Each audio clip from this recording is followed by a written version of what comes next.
А профессиональный спасатель и альпинист Георгий Шулепов из Сыктывкара столетию Коми посвятил свое восхождение на Эверест. Он стал одним из немногочисленных покорителей горы. За все время на высочайшую вершину мира поднялись чуть больше 9 тысяч человек. В экспедицию он отправился в апреле. К концу мая из 12 человек команды заветной цели достигли лишь 5. Штурм Эвереста длился 34 часа. Как сообщил Георгий в интервью информагентству БНК, восхождение далось ему нелегко.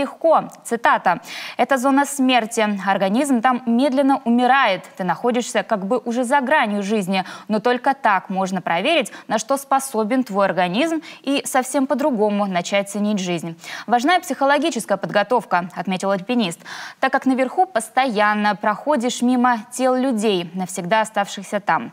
Снять их оттуда фактически невозможно. На высоте 8848 метров Георгий записал видео поздравления к юбилею республики. Это восхождение посвящаю столетию нашей республики. Процветание ей, а вам, дорогие,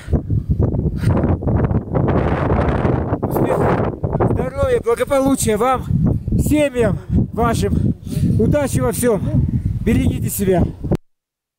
Начинал Георгий с походов с отцом на Приполярный Урал. Закончил школу инструкторов, занимался спортивным альпинизмом. В связи с рождением детей был небольшой перерыв, после чего покорил Эльбрус, пик Ленина на Памире, пик Хантенгри на Тянь-Шане. Эверест был мечтой детства. Сейчас альпинист ждет возвращения домой. В Непале из-за коронавируса полный локдаун. Команде придется ждать специального рейса.